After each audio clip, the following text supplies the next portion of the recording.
Good morning, have a wonderful day. ప్రియ సహోదరి సహోదరుడా, చాలాసార్లు మనం ఎప్పుడైనా తప్పు చేసినప్పుడు, మన మీదకి పనిష్మెంట్ వచ్చినప్పుడు, పేరెంట్స్ ఎప్పుడైనా తప్పు చేసినప్పుడు కొట్టినా తిట్టినా మనం అనుకుంటూ ఉంటాము, నా స్థానంలో ఈ పనిష్మెంట్ని ఇంకోరు భరిస్తే బాగుండు, ఈ బాధను లేకుంటే ఈ నొప్పిని ఇంకొకరు నా స్థానంలో భరిస్తే బాగుండని చాలాసార్లు అనుకుంటూ ఉంటాం కదా. ఎందుకంటే ఆ పెయిన్ తీసుకోవడం మనకి ఇష్టం ఉండదు, బాధ భరించడం మనకి ఇష్టం ఉండదు. నా స్థానంలో ఇంకొకరు ఈ బాధను తీసుకుంటే ఎంత హాయిగా ఉంటుంది అని మనం అనుకుంటూ ఉంటాం.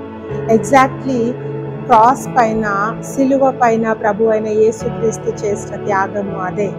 ఈరోజు నువ్వు నేను పొందాల్సిన శ్రమను, నువ్వు నేను పొందాల్సిన ఆ యొక్క కొరడా దెబ్బలను ఆయన తన భుజము మీద, మన పాప భారాన్ని తన భుజం మీద మోసినట్టు మనం చూస్తూ ఉన్నాము. మానవుడు అనాది కాలం నుండి పాపం చేస్తూ పాపానికి దాసుడైపోయాడు. పాపపు దాస్యత్వం నుండి విడిపించడానికి విమోచన క్రయధనముగా ప్రభు అయిన యేసుక్రీస్తు తన రక్తాన్ని చిందించాడు. పాపము క్షమించబడాలంటే నిష్కలంకమైన నిర్దోషమైన రక్తము చిందించాలి. సో ఎవరి రక్తము నిర్దోషమైనది, ఎవరి రక్తము నిష్కలంకమైనది అని అంటే ప్రభు అయిన యేసుక్రీస్తుది. ఈ లోకంలో ఇంకా ఎంతో మంది అనొచ్చు, నేను కూడా నా రక్తాన్ని ఇస్తాను అందరి కోసమని, కానీ అది నిర్దోషమైన రక్తం కాదు, నిష్కలంకమైన రక్తం కాదు. ఆయనలో ఏ పాపము లేదని బైబిల్ స్పష్టంగా మాట్లాడుతూ ఉంది. ఆయనలో ఏ అపవిత్రత లేదు, ఆయనలో ఎటువంటి చెడుతనం లేదు. కాబట్టి ఆయన రక్తమే మన పాపములకు విమోచన కలిగిస్తుంది. ప్రియ సహోదరి సహోదరుడా, దేవుని వాక్యం చెప్తా ఉంది, ఆయన తన్ను తానుగానే మనందరి కోసము విమోచన ప్రయోజనంగా సమర్పించుకున్నాడంట. ఒకసారి వాక్యం చదువుదాం. 1 తిమోతికి రాసిన పత్రిక 2:6.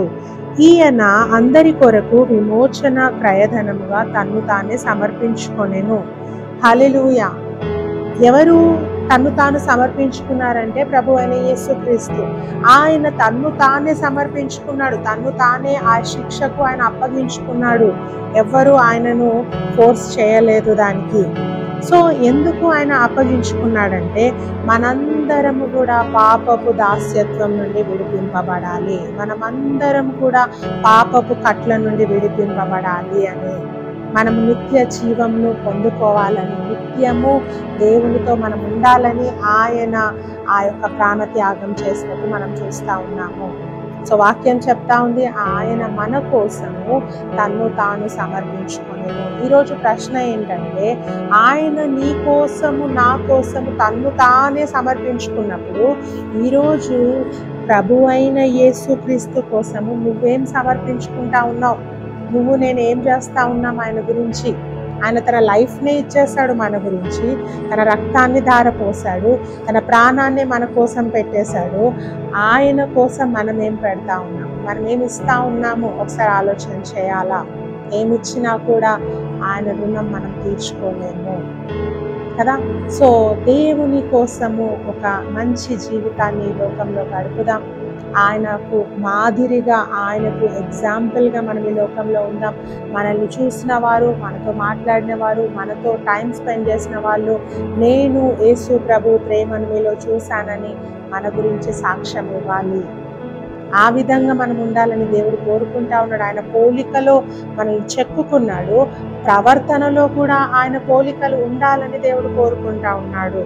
ఎప్పుడైనా ఎవరైనా మిమ్మల్ని అన్నారా, మీలో యేసు ప్రభు ప్రేమ కనిపించిందని, మీ మాటల్లో దయ ఉందని, మీ మాటల్లో కనికరం ఉందని ఎవరైనా మిమ్మల్ని పొగిడారా? లేనట్లయితే, ఇంకా మనలో ప్రేమ లేకపోతే, ప్రేమ లేనివాడు దేవుని ఎరగడు అని బైబిల్ చెప్తా ఉంది. నీలో ప్రేమ లేకపోతే నీకు దేవుడు ఎవరో తెలియదు, దేవుడు నీలో లేడని అర్థము. సో ప్రేమను ధరించుకుందాం, ఆయన వలె మనం ఈ లోకంలో జీవిద్దాం. ఆయన మన కోసం ప్రాణత్యాగం చేశాడు, ఆయన కోసము ఈ లోకంలో గొప్పగా ఆయన బిడ్డలుగా జీవించి ఆయనకు మహిమను తీసుకొని ఉందాం. God bless you.